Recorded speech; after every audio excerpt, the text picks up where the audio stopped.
पुंडलिक वरदा हरी विठ्ठल श्री ज्ञानदेव तुकाराम. नमस्कार मंडळी, अमृतबिंदू या आध्यात्मिक मराठी यूट्यूब चॅनलवर पुन्हा एकदा आपले स्वागत आहे.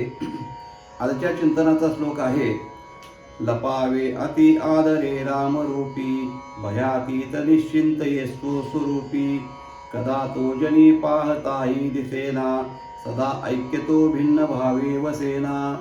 श्रीराम. मंडळी, समर्थांनी या श्लोकामध्ये परमार्थाचं अत्यंत महत्त्वाचं वर्म सांगितलेलं आहे. परमार्थ करायचा, भक्ती करायची म्हणजे नेमकं काय करायचं, तेव्हा या श्लोकामध्ये त्याचं वर्म सांगताना समर्थ म्हणतात, लपावे अति आदरे रामरूपी.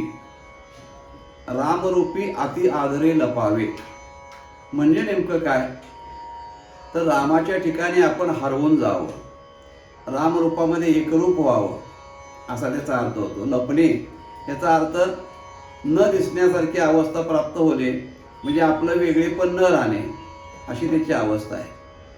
समर्थ म्हणतात, अति आदरे रामरूपी लपावे म्हणजे आपलं जे मन आहे, आपली बुद्धी, आपलं चित्त हे संपूर्ण रामाच्या ठिकाणी एकरूप करावं.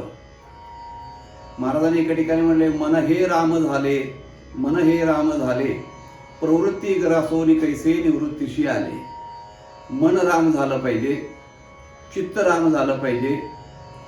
सगळ्या जे काही आपल्या स्वतःच्या म्हणून ज्या काही गोष्टी आहेत, अहंकार, चित्त, मन, हे संपूर्ण रामरूप करणं म्हणजे रामरूपामध्ये लपणं.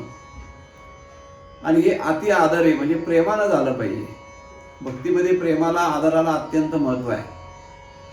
प्रेमाशिवाय, आदराशिवाय भक्तीमध्ये कोणताही मार्ग परमात्म्यापर्यंत सुखकररित्या जीवाला नेऊ शकत नाही.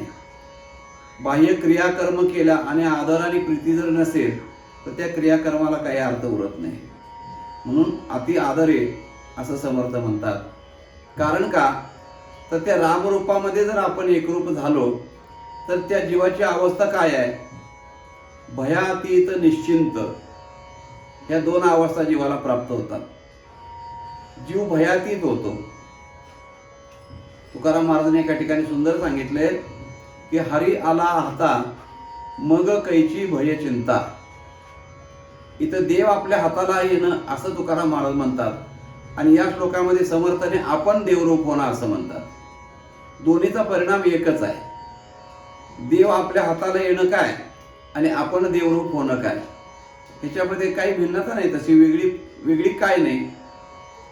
म्हणजे लग्नाकरता मुलगी मुलग्याच्या घरी गेली काय लग्न करण्याकरता, किंवा मुलगा मुलगीकडे येऊन लग्न केला काय फरक पडतो.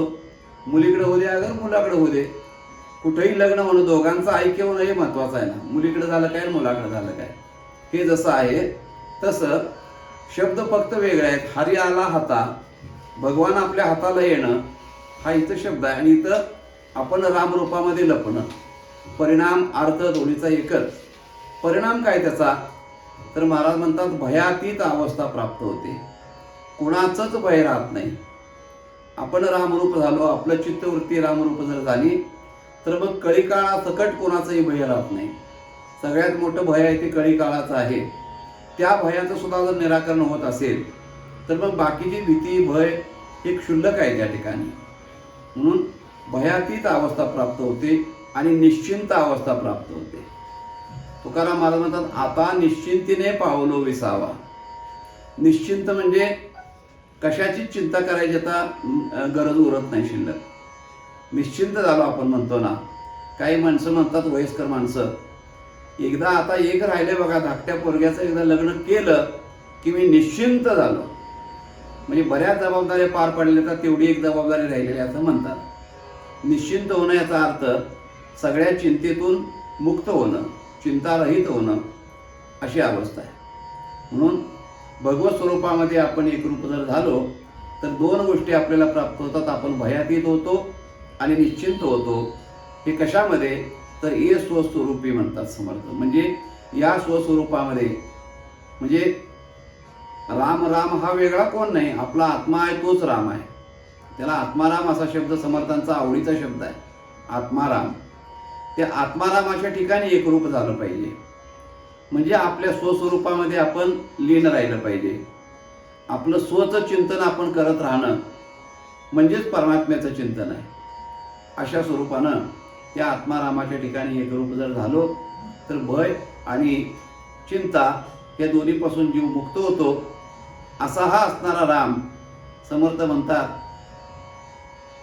त्या रामाला जर आपण पाहायला गेलो तर कदा तो जनी पाहताही दिसेना. जनामध्ये म्हणजे समाजामध्ये इकडं तिकडं बाह्य गोष्टीमध्ये तो राम आपल्याला दिसणार नाही. तो बाहेर दिसतच नाही तसा.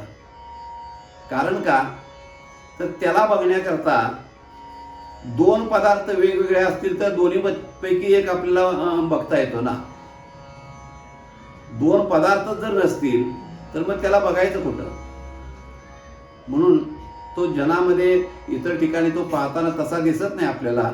कारण का तर सदा तो ऐक्य रूपे म्हणजे ऐक्यत्वानं एकत्वानं तो सगळीकडे वास्तव्य करून राहिलेला आहे. त्याच्याशिवाय दुसरं काही या जगतामध्ये या विश्वामध्ये नाहीच आहे. तोच आणि तोच सर्वत्र असल्यामुळं मग त्याला पाहता येतच नाही आपल्याला वेगळेपणानं.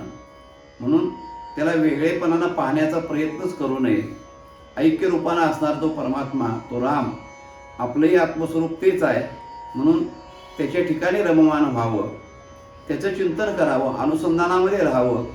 अशा प्रकारची साधना जर जीवाने केली तर समर्थ म्हणतात तो जीव भयातीत आणि चिंतामुक्त अशा प्रकारचा होतो आणि मग शाश्वत सुखाची प्राप्ती त्या जीवाला सहज होऊन जाते. अशा प्रकारचा एक अभ्यासाचा भाग आपल्याला समर्थाने या श्लोकामध्ये सांगितलेला आहे.